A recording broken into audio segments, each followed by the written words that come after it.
మరి దేవుడితో సహవాసం చేస్తూ దేవుడి మీద ఆధారపడి ముందుకు వెళ్తున్నటువంటి ఒక అమ్మాయి జీవితంలో జరిగినటువంటి పరిస్థితులు సాధారణ అమ్మాయి వలె మారిపోయి మరి దేవునికి దూరమై తన మరల కట్టబడినటువంటి స్థితిని మనం చూస్తాం కదా. సాతాను ఎదురు చేసిన శోధన.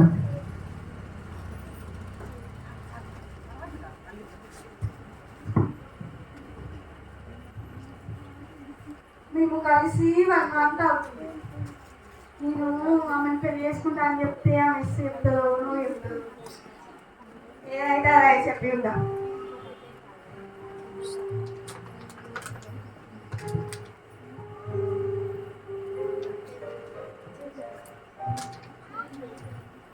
Hello hello Blessy. Hello Ankit, బాగున్నావా? బాగున్నావా? బాగున్నాను. నేను ఇంకో విషయం చెప్పాలనుకుంటున్నా. ఏంటది? నేను నిన్ను పెళ్లి చేసుకుందాం అనుకుంటున్నా. Hello hello Blessy. ఏమైంది? ఏం లేదు, చెప్పండి. నా నిర్ణయం తీసుకున్నా, ఇప్పుడు నీ నిర్ణయం చెప్పు. నాకు కొంచెం టైం కావాలి. ఎంతైనా టైం తీసుకో, కానీ నువ్వు అని మాత్రం చెప్పకు. నువ్వు లేకుంటే నేను ఉండలేను, నేను బ్రతకలేను. నువ్వు కావాలి నాకు. సరే, నేను ఈవినింగ్ కాల్ చేస్తాను. ఏమండి, అన్నం తిన్నారండి? టైం అవుతుంది బాగా. అన్నం చల్లగా అందరా. బ్లెస్సీ రామ్మా, అన్నం తిందాం రా, ఇప్పటికే లేట్ అయింది బాగా. అమ్మా సరే, నేను ఒక విషయం మాట్లాడాలనుకుంటున్నాను మీతో. తర్వాత చెప్పురా. ఏం లేదమ్మా డాడీ, ఏం జరిగిందంటే ఒక 1 month బ్యాక్ నాకు ఒక అబ్బాయి పరిచయం అయింది, అంకిత్. ఆ అబ్బాయి పేరు అంకిత్. చాలా మంచివాడు, ఎలాంటి చెడు అలవాట్లు లేవు, చాలా మంచిగా ఉంటాడు, ఎవరితో అయినా మంచిగా మాట్లాడతాడు. అయితే ఈరోజు నాకు అతను నన్ను పెళ్లి చేసుకుంటా అని ఆయన నా ఒపీనియన్ అడిగింది. మరి ఆయన దేవుని నమ్ముకున్నాడా? అంటే దేవుని నమ్ముకోలేదు, కానీ మంచివాడు, చాలా మంచివాడు. దేవుని నమ్ముకోలేదంటాను, మరి మంచివాడు అంటాను. మరి నాకైతే ఇష్టం లేదు. కాదు డాడీ, చాలా మంచివాడు ఆ అబ్బాయి. కాదమ్మా, దేవుని నమ్ముకోలేదంటాను. అన్నిలో లేదా దేవుని నమ్ముకోవడం చేసుకుంటే మస్తు ప్రాబ్లమ్స్ వస్తాయమ్మా. కొంచెం ఆలోచన చేయి. ఇప్పుడే నిర్ణయం తీసుకోక, కొన్ని రోజులు ఆలోచన చేయి, ప్రార్థన చేసుకో దేవుని దగ్గర. సరే అమ్మ, నేను ఒకటి అడుగుతాను. ఇప్పుడు ఆ అబ్బాయి కాకుండా మీరు తీసుకొచ్చిన అబ్బాయి నేను పెళ్లి చేసుకుంటాను.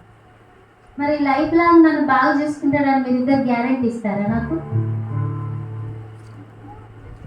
కానీ నేను ఇస్తా, నేను 100% గ్యారెంటీ ఇస్తా. అతను నన్ను చక్కగా చూసుకుంటాడు. అతను ఇప్పుడు నమ్ముకోలేదు, కానీ నేనంటే బాగా ఇష్టం. తప్పకుండా దేవుడిని నమ్ముకుంటాడు. నా వల్ల దేవుడు తప్పకుండా ఆ కుటుంబాన్ని రక్షిస్తాడు.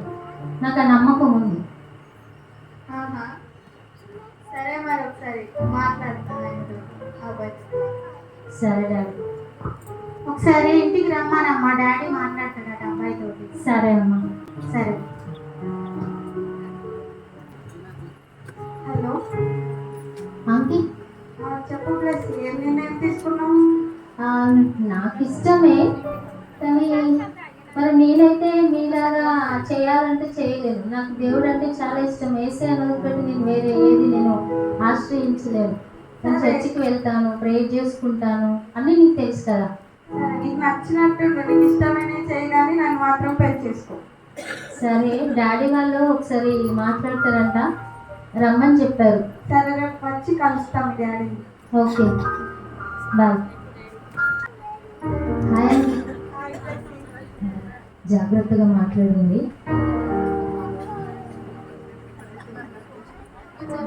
డాడీ, అంకిత్. మీ పేరేంటి? అంకిత్ అంకుల్.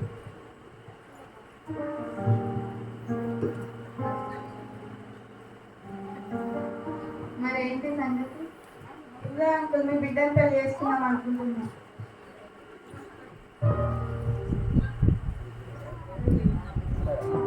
మరి బాగా చూసుకుంటావా నువ్వు ఆమెను? బాగా చూసుకుంటా అంకుల్, మీకన్నా బాగా చూసుకుంటా.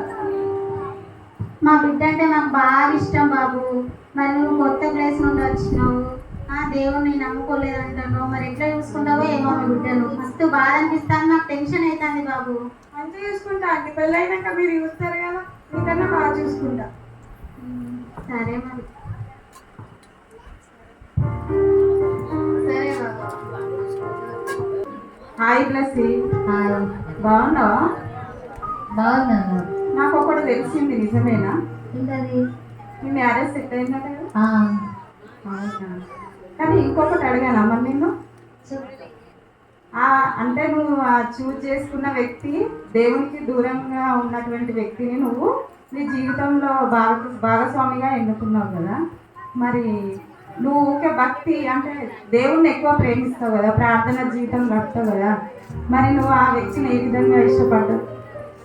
అంటే నాకు అనిపించింది అతను చాలా మంచివాడు. ఒకవేళ నేను పెళ్లి చేసుకుంటే ఆయన కూడా రక్షించబడతాడు కదా మళ్ళీ అని నాకు అనిపించింది. అందుకే ఒప్పుకున్నాను. సరే సరే, నీ ఇష్టం. నేనైతే మీ కొరకు ప్రార్థన చేస్తా, మీ మ్యారేజ్ కోసం, మ్యారేజ్ లైఫ్ కోసం దేవుణ్ణి ప్రార్థిస్తా. వెళ్ళొస్తా మరి. పెళ్ళైన తర్వాత కొత్తలో బ్లెస్సీ, ఆ, నీకోసం ఏం తెచ్చానో చూడు.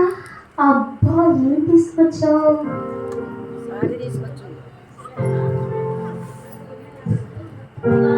చాలా బాగుంది. నచ్చిందా? చాలా బాగా నచ్చింది నాకు. Thank you uncle. కొన్ని నెలల తర్వాత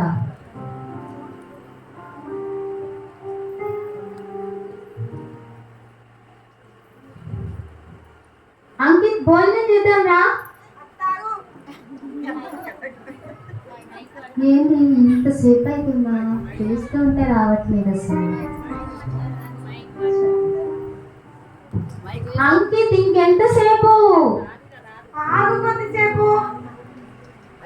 ఇప్పటికి 1 అవర్ అవుతుంది. సరే రా, మళ్ళీ కాల్ చేస్తా. చెప్పు. ఎంతసేపు అయింది నేను వెయిట్ చేస్తూ. అన్నం అంతా వేడి చల్లారిపోయింది. అసలు ఫోన్లో ఎవరు ఇంతసేపు నుంచి? మా ఫ్రెండ్. నాకు కూడా తెలుసు కదా నీ ఫ్రెండ్స్ అందరూ. మరి నాకు కూడా ఇస్తే నేను కూడా మాట్లాడేదాన్ని కదా. అదే అదే ఆయన మాట్లాడన్నాడు. కానీ ఈ మధ్య నీ ప్రవర్తన మారిపోయింది. నువ్వు సరిగా మాట్లాడట్లేదు నాతో. ఊగే నీతోనే మాట్లాడతారా? ఊగే నీతోనే ఉంటారా?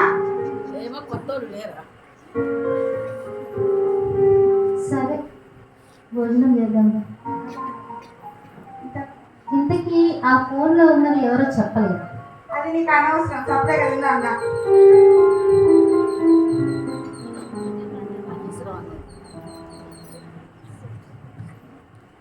మొదట్లో ఉన్నట్టు తను నాతో ఉండట్లేదు, సరిగా మాట్లాడట్లేదు. పైగా ఫోన్లో ఎవరో దాచిపెడుతున్నారు. నాకేం అర్థం కావట్లేదు. నాకే బాధ వచ్చినా ఏసయ్య నీకే కదా చెప్పేది.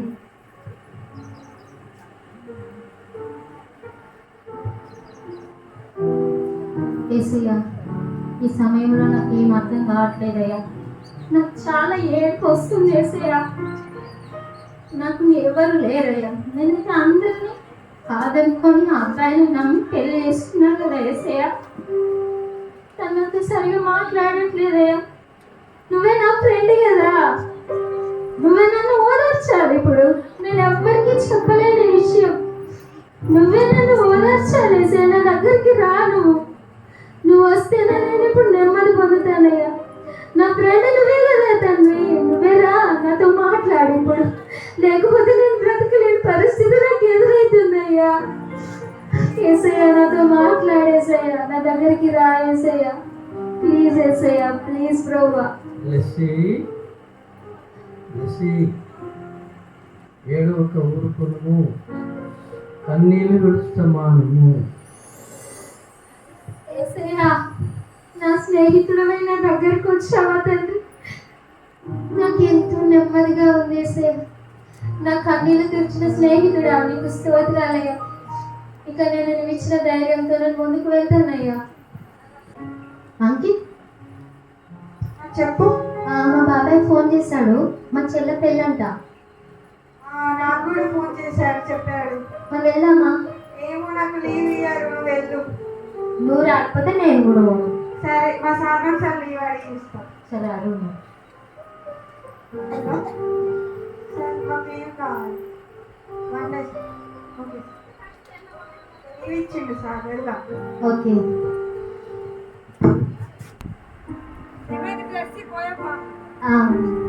అయ్యో ఇప్పుడే పోతారా అయ్యా? ఒక 2 రోజులు ఉండిపోండి.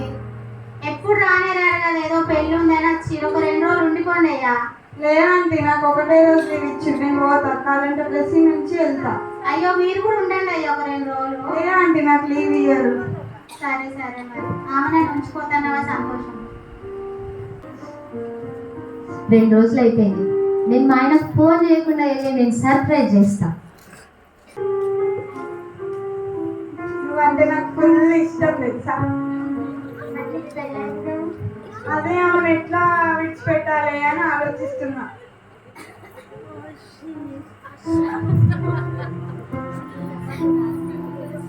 నువ్వంటే కూడా నాకు ఇష్టం.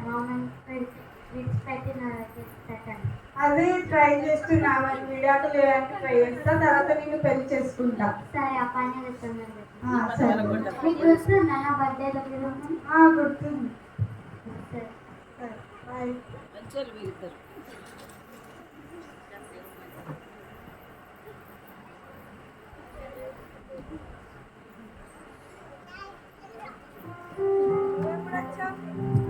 ఎప్పుడు వచ్చావు? ఇంతకు ముందే వచ్చాను. ఏంటిది అంకిత్, ఎవరు అమ్మాయి? ఓ, చూసేసావా? తెలిసిపోయిందా? ఆమె నేను పెళ్లి చేసుకుందాం అనుకుంటాను. ఏం మాట్లాడుతున్నావు అంకిత్? నేను ఆమెను పెళ్లి చేసుకుందాం అనుకుంటానా, నేను విడిచిపెడతాను, నాకు వద్దు. అలా మాట్లాడద్దు అంకిత్. నేను ఎంత అందరినీ ఎదిరించి నేను పెళ్లి చేసుకున్నాను. నువ్వు వద్దంటే ఏమేమి చెప్తాను? వద్దు, ఒకసారి ఇంట్లోకి వెళ్ళిపోని కూడా.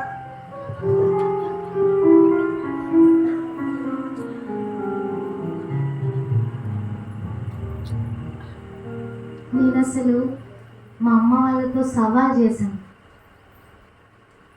నేను ప్రేమించిన అబ్బాయి జీవితాంతం నన్ను బాగా చూసుకుంటున్నానని ఎంత గట్టిగా చెప్పాను. కానీ అతని ప్రేమ మారిపోయింది. ఇప్పుడు నేనేం చేయాలి? నేను ఎవరికి ఈ విషయాన్ని చెప్పగలను? ఎవరితో ఏం చెప్పుకోలేనే. అందరూ నన్ను వద్దని చెప్పినా నేను కాదని పెళ్లి చేసుకున్నాను. ఇప్పుడు ఏం చేయాలి ఏసయ్య? నాకేం అర్థం కావట్లేదు. ఏసయ్య, ఈ సమయంలో నాకు చచ్చిపోవడం తప్ప నాకేం లేనట్లేదు ప్రభా. నన్ను క్షమించేసయ్యా. నేను ఇంతకంటే ఏం చేయలేనయ్యా. నేను ఎవరికి ఏం చెప్పలేను తండ్రి.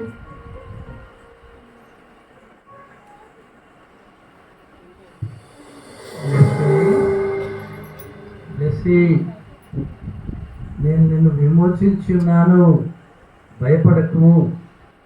పేరు పెట్టి నిన్ను పిలిచి ఉన్నాను.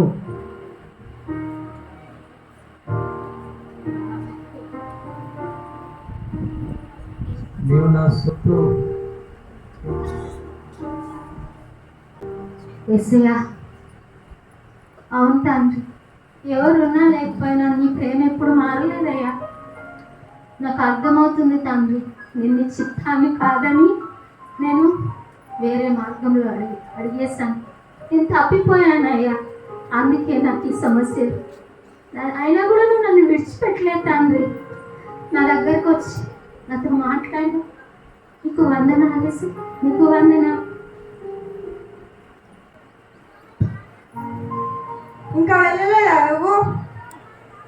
అంకిత్, ఎందుకు అలా చేస్తున్నావు చెప్పు. నువ్వు వద్దా అంటే ఏమో చెప్తాను. నువ్వు ఇంట్లోకి వెళ్ళిపో. అంకిత్, నువ్వు అలా మాట్లాడు. సరే, నీకు ఇష్టం వచ్చినట్టుగా ఉండు. నువ్వు ఎవరినైనా ప్రేమించు, ఎవరితో అయినా ఉండు, కానీ నన్ను మాత్రం విడిచిపెట్టకు. ఈ సమాజంలో నాకు భర్త ఉన్నాడు అని ఒక్కటి ఉంటే చాలు. నేను ఇంకేం అడగను. నువ్వు వద్దు అంటే మళ్ళీ నన్ను అడగకు. ఇంట్లోకి వెళ్ళిపో.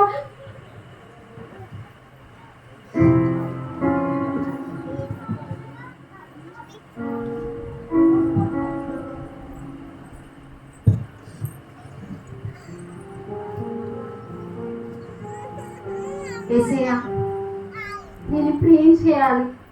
నాకు ఏ దిక్కు తోచట్లేదు ప్రభువా. ఈ బస్ స్టాండ్లో ఏ బస్ ఎక్కాలి? బస్సు కింద పడాలా? బస్సులో వెళ్ళాలా? ఏం చేయాలి? నాకు ఏం అర్థం కావట్లేదయ్యా. నువ్వే నాకు మార్గం చూపించాలేసయ్యా. నాకేం తోచట్లేదు తండ్రి, నాకేం తోచట్లేదు ఏసయ్యా. నువ్వే నన్ను కాపాడేసయ్యా. నాకు మార్గం చూపి అయ్యా. నేనేం చేయాలి ఇప్పుడు ఏసయ్యా?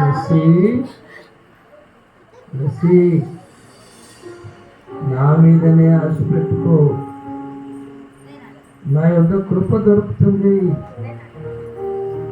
నా యొద్ద క్షమాపణ ఉంది, నా యొద్ద సంపూర్ణ విమోచన నీకు దొరుకుతుంది.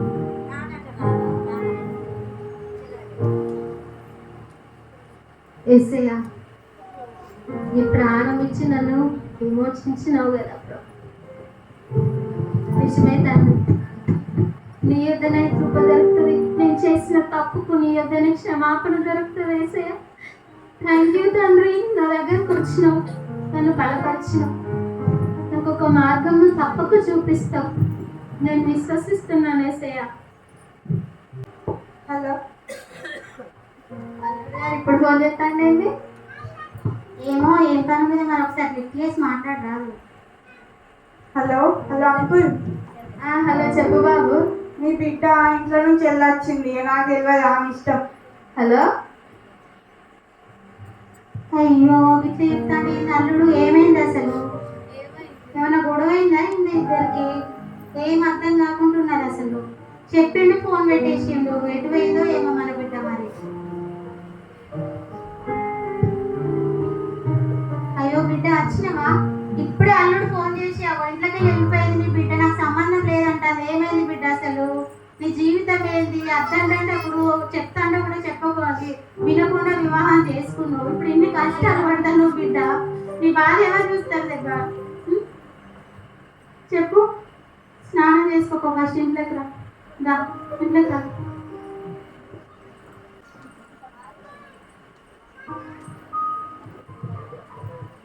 యేసయ్యా, నీ చిత్తాన్ని కాదని నేను అడిగేసి నేను తప్పు చేశాను. నా కోసం ప్రాణం పెట్టిన నీ ప్రేమను కాదని మనిషి ప్రేమను ఎక్కువగా నమ్మానయ్యా. నన్ను క్షమించు తండ్రి, నన్ను క్షమించయ్యా. ఈ తప్పును బట్టి నేను పాదాలను పట్టుకుంటున్నానయ్యా. నిజమే తండ్రి, నీవు నా కొరకు ఇచ్చిన ప్రాణము విలువ నేను కొంత తక్కువ చేశాను ప్రభువా. నన్ను మన్నించయ్యా, నన్ను క్షమించు తండ్రి. నువ్వు క్షమిస్తే తప్ప నేను ఇంకా బ్రతకలేనయ్యా. నన్ను క్షమించి యేసయ్యా, క్షమించి ప్రభువా. నీవు లేకపోతే నేను ఇప్పుడు బ్రతకలేనయ్యా. యేసయ్యా, నువ్వు నాకు కావాలయ్యా, నీ ప్రేమ కావాలయ్యా. నేను నీ దోషముల విషయమై దయగలిగి నీ పాపం ఇక్కడ ఎన్నడూ జ్ఞాపకం చేసుకున్నాను. యేసయ్యా, నీవెంత గొప్ప ప్రేమయ్యా. నేనైనా ప్రార్థించగానే నా కన్నీళ్ళు తుడిచి నా యేసయ్యా నాకు క్షమాపణ ఇచ్చినావు. నీకు వందనాలయ్యా. నీ కొరకే జీవిస్తానయ్యా, నీ కొరకే నేను జీవిస్తా తండ్రి. బ్లెస్సీ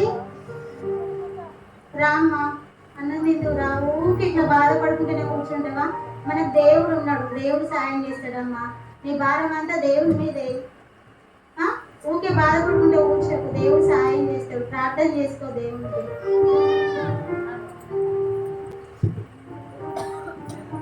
యేసయ్యా, ఇప్పుడు నేను ఎలా ముందడుగు వేయాలి? నువ్వు చెప్పు యేసయ్యా. నువ్వు ఏది చెప్తే అదే చేస్తా యేసయ్యా. చెప్పు ప్రభు, నేను ఎలా ముందడుగు వేయాలి? నేనేం చేయాలి ఇప్పుడు? ఏం చేయాలో నువ్వు మాట్లాడితేనే నాకు తెలుస్తుందయ్యా. ఒకసారి నేను నిర్ణయం తీసుకొని తప్పటడుగులు వేసి నాయన ఈరోజు ఈ జీవితాన్ని ఈ స్థితిలో నిలబెట్టుకున్నా. ఇక ముందు నా చిత్తం ఏది కాదయ్యా, నా ఇష్టం ఏది కాదు ప్రభు. నీ ఇష్టమే నేను చేయాలని ఆశపడుతున్నానయ్యా. నేనేం చేయాలో చెప్పు యేసయ్యా, చెప్పు ప్రభు. నీ హృదయం నాకు తెలుసు. మొదట నా నీతిని, నా రాజ్యము వెతుకు, అప్పుడు అవన్నీ నీకు అనుగ్రహింపబడు. యేసయ్యా, సరే ప్రభా. మొదట నీ పని కొరకే నేను ప్రయాసపడతానయ్యా. నాలాంటి వాళ్ళు ఎంతమంది ఉన్నారు? వాళ్ళ కొరకు నేను ప్రే చేస్తా ఏసయ్య, వాళ్ళ కొరకు నేను ప్రయాసపడతా ఏసయ్య. నాకు తోడుగా ఉండి నడిపించు. మన బిడ్డ కోసం ప్రార్థన చేద్దామండి. చేద్దాం. మనం చెప్తే వినలేదు, ఇప్పుడు ఎంత బాధపడుతుందో కేర్చుకుంటుంటుంది, అన్నం తినట్లేదు. మన బిడ్డ ఏమవుతుందో ఏమని భయం వేస్తుంది కదా. మన దేవునికి అయితే ప్రార్థన చేద్దాం. యేసయ్యా నీకు వందనాలు ప్రభువా. మరి నా బిడ్డ బ్రతికైతే ప్రభువా ఎటు అర్థం కాకుండా ఉంది యేసయ్యా. అప్పుడు మీకు చెప్పిన మాట వినలేదు, మీ చిత్తాన్ని ప్రభువా కాకుండా ప్రభువా దేవుని నమ్ముకొని వ్యక్తిని వివాహం చేసుకొని ఎన్నో బాధలను అనుభవిస్తుంది యేసయ్యా. ఆ బిడ్డను జ్ఞాపకం చేసుకోండి, ఆ బిడ్డ చేసిన తప్పును క్షమించండి యేసయ్యా. క్షమించి నా తండ్రి ప్రభువా బిడ్డను మీరే జ్ఞాపకం చేసుకోండి. ఆ బిడ్డ కుటుంబాన్ని, ఆ బిడ్డ జీవితాన్ని మీరే కట్టమని ప్రభువా నీకే వందనాలు చెల్లించుకుంటూ యేసు నామములో అడిగి వేడుకుంటున్నాం మా తండ్రి. ఆమేన్.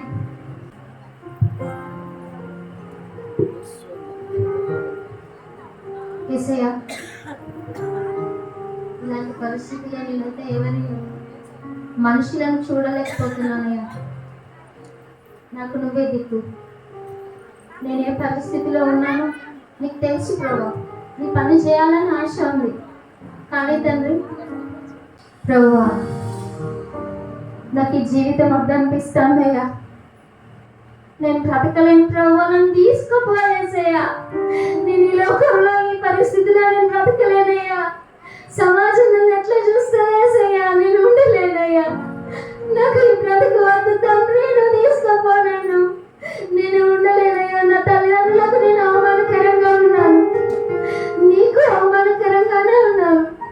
నా సాక్ష్యం ఎట్లుందయ్యా? నేను బ్రతకలేను తండ్రి, నన్ను తీసుకుపో ప్రభువా, నువ్వు నన్ను తీసుకుపో యేసయ్యా, నన్ను తీసుకోపో. నేను ఉండలేను ప్రభువా.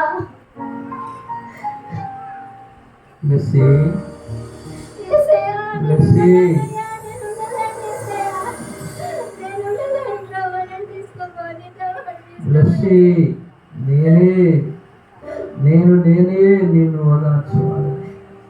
ఒకరి తల్లి వాడిని ఆదరించినట్టు నేను నిన్ను ఆదరిస్తాను.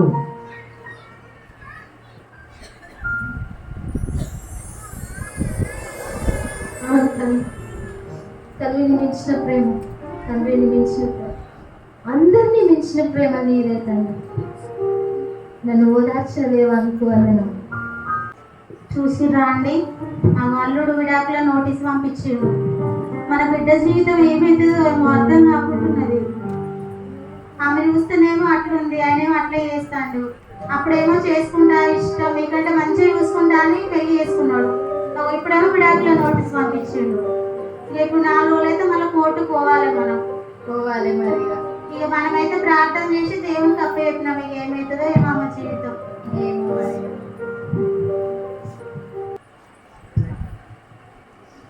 యేసయ్యా, మరి కోర్టు అంటున్నారు. నాకేం తెలియదయ్యా. నాకేం చేయాలో అస్సలు అర్థం కావట్లేదు తండ్రి. నువ్వు నాతో మాట్లాడయ్యా. అవిశ్వాసి అయినటువంటి భర్త విడనాడినా విడనాడవచ్చు. ప్రభువా ఇప్పుడు ఎట్లా ప్రభువా? ఒకవేళ నన్ను ఆయన విడిచిపెడితే ఎట్లా తండ్రి? నేను ఉండగలనా ప్రభువా? ఈ లోకంలో నన్ను అందరూ విడవబడింది అందరయ్యా. నేనేం చేయాలయ్యా? నేనేం చేయాలి ప్రభువా? నాకేం అర్థం కావట్లేదయ్యా. ఈ జీవితం ఎట్టుపోతుందో నాకేం అర్థమైతే లేదండి. అందరూ విడిచిపెట్టినట్లే అయిపోతున్నారు ప్రభువా నన్ను. యేసయ్యా, నీవు తప్ప ఏమున్నాయో నాకు ఇంకా. అమ్మా లెస్సీ, నోటి మాటల చేత కళ్ళు నొప్పి నీకు తగలకుండా నేను నిన్ను చాటు చేస్తాను. భయపడకము, నేను నీకు తోడై ఉన్నాను. నిన్ను ఏమాత్రం విడువను, నిన్ను ఎడబాయను. ఈ ప్రభా ఇంక ఏదైతే అదైతుంది తండ్రి. నేనైతే ఇక కోర్టుకు వెళ్తాను. నువ్వు నాకు తోడుగా ఉన్నావు కదా యేసయ్య, ఇక అది చాలయ్యా నాకు. లెస్సీ, ఇక్కడ కూర్చో అమ్మా, మేము అటు బయటకు వెళ్ళొస్తాం.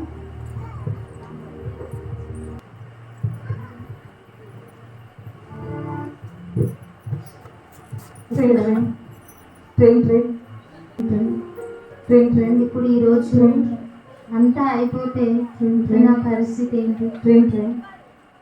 అందరు నన్ను ఎట్లా చూస్తారు? మా ఇంటి దగ్గర వాళ్ళు, నా ఫ్రెండ్స్ అందరు ఎలా చూస్తారు? ఈ రోజుతో నా జీవితం అంతా అయిపోయినట్టేనా? ఇక అతనితో ఈ రోజుతోటి నాది క్లోజ్ అయిపోయినట్టేనా? ఏం చేయాలి?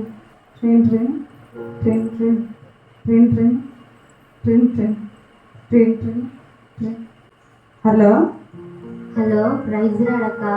ప్రైజ్ రాడ్రా. బాగున్నావు బ్లెస్సీ? బాగున్నాక.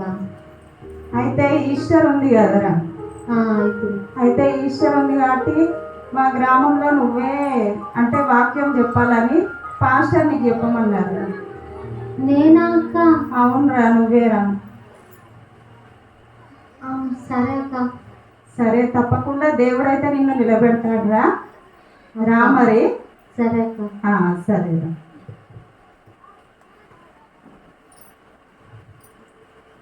అసలు నేనున్న స్థలం ఏంటి? నా పరిస్థితి ఏంటి? అసలు నాకేమొచ్చు? నేను ఒక వెర్రిదాన్ని కదా యేసయ్యా. ఈ వెర్రిదాన్ని వాడుకుంటావా ప్రభువా? నేను ఎంతటి దానిని తండ్రి నన్ను పిలవడానికి, నన్ను వాడుకోవడానికి నాకు ఏం అర్హత ఉంది యేసయ్యా? ఈ స్థితిలో అసలు ఈ కోర్టులో కూర్చొని ఏంటి నా పరిస్థితి అని నేను ఆలోచిస్తుంటే నువ్వు నన్ను పిలుస్తున్నావు, నా కోసం బ్రతకమని నువ్వు చెప్తున్నావు. యేసయ్యా, నీ ప్రేమ ఎంత గొప్పదయ్యా, నీ ప్రేమ ఎంత గొప్పది తండ్రి. ఈ అల్పమైనటువంటి దానిని, ఎంత అల్పమైన దానినయ్యా, నిన్ను ఒక మారు నేను కాదనుకొని నేను వెళ్ళిపోయి ఈరోజు ఈ స్థితిలో ఉన్న నన్ను నువ్వు పిలుస్తున్నావు. నేను ఎంతటి దానని యేసయ్యా, నేను ఎంతటి దాననయ్యా. నువ్వు నన్ను వాడుకునేటకు, నన్ను పిలుచుటకు నాకు ఏ అర్హత లేదు ప్రభువా. నువ్వు తోడుగా ఉంటేనే నేను బ్రతుకుతాను తండ్రి. నీకు వందనాలు యేసయ్యా. ఈ అల్పమైన దాన్ని చూసినందుకు వందనాలయ్యా.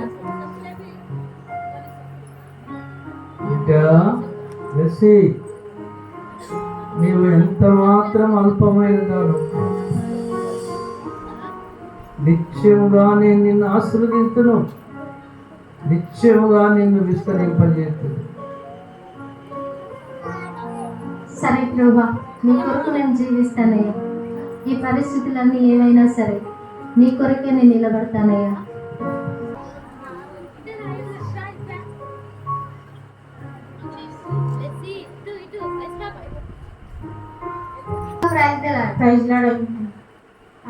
కొంచెం నాకు దర్శనం ద్వారా వాక్యం పంచుకోవాలని దర్శనం ద్వారా మాట్లాడిన మా దేవుడు.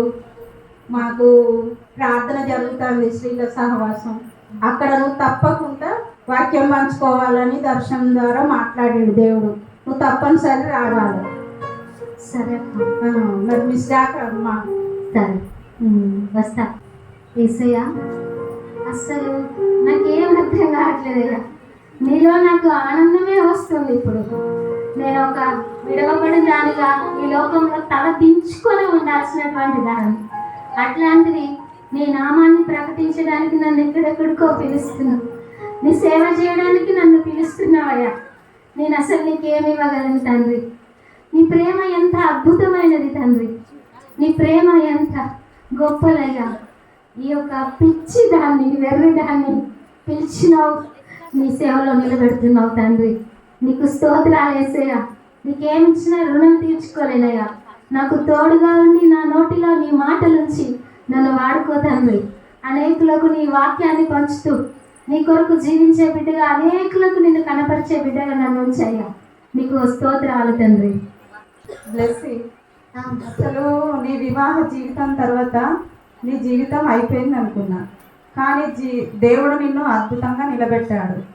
అదేవిధంగా మన బైబిల్లో దేవుడైతే చెప్పాడు కదా, ఇల్లు కట్టుటకు నిషేధించిన రాయి మూలకు తలరాయి ఆయన. అది ప్రభు వలనే కలిగెను. అది మన కన్నులకు ఎంత ఆశ్చర్యము అనే లేఖనము ప్రభు అయితే నీ పట్ల నెరవేర్చిందని నేను అనుకుంటాను. అవునక్క, నిజంగానే దేవుడు ఒక ఎండిపోయిన మొద్దు లాంటి దాని జీవితాన్ని, ఎండిపోయిన మొద్దులాగా నా జీవితం మారిపోయింది. అందులో నుంచి నూతనంగా చిగురును పుట్టించి నువ్వు వర్తిల చేసావు ప్రభు. నిజంగా యేసయ్య ఎంత గొప్పవాడు, చాలా గొప్పవాడు. నిజంగా నీకు స్తోత్రాలు యేసయ్య, నీకు వందనాలు. ఈ లోకంలో ఎంతో మంది ఎన్నో రకాల సమస్యలతో బాధపడుతూ ఉంటారు. మరి ఈ బ్లెస్సీ జీవితంలో ఈ రకమైన సమస్యను బట్టి ఆమె మరణించాలని అనుకుంది. కానీ ఇంకా లోకంలో ఎంతో మందికి ఎన్నెన్నో రకాలైనటువంటి సమస్యలు ఉంటాయి. వాటిని బట్టి కూడా భరించలేక ఇక చనిపోతే బాగుండు అని అనిపిస్తూ ఉంటుంది. కానీ యేసయ్య మనకున్నాడు. అది ఎటువంటి పరిస్థితి అయినా, అది ఏ స్థితి అయినా యేసయ్య మీద ఆధారపడితే యేసయ్య తప్పకుండా జీవితాన్ని మరలా నూతన పరుస్తాడు. ఆ గొప్ప దేవుని మనము కలిగి ఉన్నాం కనుక ఎన్నడూ కూడా ఆయనను విడిచి ఈ లోకపరమైనటువంటి పరిస్థితులను బట్టి మరణించాలని అనుకోకూడదు. ఆయన పాదాలను పట్టుకుంటే ఆయన సమస్తము ఆయన నూతన పరిచే దేవుడు. అసలు ఏమీ లేదు, ఇంకా ఇంతటితో అయిపోయింది అనుకున్నటువంటి వారి జీవితాన్ని మరల చిగురింపజేసి వర్ధిల్ల చేయగలిగినటువంటి దేవుడు. మరి ఆ గొప్ప దేవుని కలిగి ఉన్న మనం ధన్యులు. అట్లు ఆయన పాదాల మీద ఆధారపడదాం, ఆయన పాదాల యొద్ద మన సమస్యలను పెడదాం, ధైర్యంతో ముందుకు వెళ్దాం. మరి ఈ skit thank you so much. అయితే ఈ యొక్క నాటిక ఏదో సింపుల్గా కొన్ని ఎక్కడెక్కడో చూసినవి కాదు, ఇది యథార్థమైనటువంటి సంఘటనలు. ఇవన్నీ ఒక అమ్మాయి జీవితంలో జరిగినటువంటి. ఆ అమ్మాయి మన మధ్యలో ఉన్నారు. ఆమెను మనం స్టేజ్ మీదకి ఆహ్వానించుదాం. ఒకసారి చప్పట్లు పెడదామా? దేవుడు ఆమె జీవితాన్ని ఎంతో అద్భుతంగా నిలబెట్టాడు. ఆమె జీవితం గురించి ఒక 5 నిమిషాలు ఆమె సాక్ష్యం పంచుకోవాలని ఆశపడుతుంది. ఆమెను పిలుద్దాం. ఆ సిస్టర్ ఎవరో కాదు, నేనే. ఆ జీవితం నాదే. ఈరోజు ఇక నిలబెట్టినాడు. 2 సంవత్సరాలు ఒక మూలకి, మా రూమ్లో బెడ్ పక్కన మూలకి 2 సంవత్సరాలు ఆయన పాదాలను పట్టుకున్నాడు. మనుషులను చూడాలంటే భయం, దుఃఖం, ఎవరేం అడుగుతారో, ఎట్లా, ఎంత వేదనకు గురయ్యాను. ఆ సమయంలో నేను ఆశ్రయించింది నా యేసయ్యను, ఆ యేసయ్యను. అందుకే ఈరోజు నేను సజీవంగా ఉన్నాను, సాక్ష్యం చెప్పగలుగుతున్నాను. ఆ గొప్ప దేవుడు ఎవరి జీవితాన్నైనా నిలబెట్టగలిగిన దేవుడు. ఆయన అయిపోయింది, ఇంకా అసలు ఏం లేదు అందరు అనుకున్నారు. నన్ను ప్రశ్నించారు, నిన్ను నమ్ముకున్న దేవుడు నీ జీవితం ఏం చేశాడు? అందరికీ ఇట్లా అనిపిస్తుంది కావచ్చు, నువ్వు ఒంటరి అయిపోయింది, ఓడిపోయింది. నేను గెలిచాను, ఆ సమస్య నుండి బయటకు వచ్చాను. యేసయ్య నామం ఉన్నతమైన నామం. నేను 2 సంవత్సరాలు మనుషులకి దూరంగా చీకటిలో లైట్ వేసుకోవాలంటే కూడా భయం వేసేది. నేను స్కూల్ ఏంటిదో ఇల్లు, ఇంటికి వచ్చినానంటే అమ్మ వాళ్ళతో కూడా మాట్లాడే పరిస్థితి లేదు. వెళ్ళానంటే మోకరించి ఎంత సమయం గడిపేదానో తెలియదు. ఇక మనసులో ఏదనిపిస్తే అది దారుణంగా కన్నీళ్ళు కార్చి ఆయనతో సమయం గడిపాను. మీరు అనుకుంటున్నారు ఏమో నాటికలో ఇలా వచ్చి, నిజంగా యేసయ్య నాతో మాట్లాడాడు, నా కన్నీళ్ళు ఇలా తుడిచాడు. అందుకే నేను ఈరోజు సజీవంగా ఉన్నాను, ఇంత నేను చెప్పగలుగుతున్నాను ఈరోజు సాక్ష్యం. మీ జీవితాల్లో ఎవరికైనా ఏ సమస్య ఉందేమో, నా జీవితంలో ఈ సమస్య ఏర్పడింది. మీ జీవితంలో ఇంకా మరేదైనా సమస్య ఉండి ఉండొచ్చు. దాన్ని బట్టి మీరు ఎంత మాత్రం కృంగిపోవద్దు. మనకి యేసయ్య ఉన్నాడు. ఆ యేసయ్య తీర్చే దేవుడు. నన్ను నిలబెట్టిన దేవుడు మిమ్మల్ని నిలబెడతాడు. నేను ఇప్పుడు యేసయ్యలో ఆనందిస్తున్నాను ఎంతో. అసలు నా జీవిత సాక్ష్యం ఏంటి, నేను అసలు ఎవరికి చెప్పలేను, ఏమి మాట్లాడలేను. ఒకరికి మంచి చెప్పాలంటే ఏం జరుగుతుంది? నీ జీవితం మంచిగా ఉందా, నీ సాక్ష్యం ఉందా, నాకు చెప్తాంది అని మాట్లాడేటువంటి స్థితిలో ఉన్నదాన్ని నేను. కానీ నేను ఎందుకు మాట్లాడగలుగుతున్నా అంటే నేను యేసయ్య నామాన్ని ప్రకటిస్తున్నాను కాబట్టి నేను ఇక్కడ ఉన్నాను. ఆ యేసయ్య నామం ఉన్నతమైన నామం. ఆయన నామాన్ని మరి చెప్పడానికి, ప్రకటించడానికి ఈ వెర్రిదాన్ని ఎన్నుకున్నాడు దేవుడు.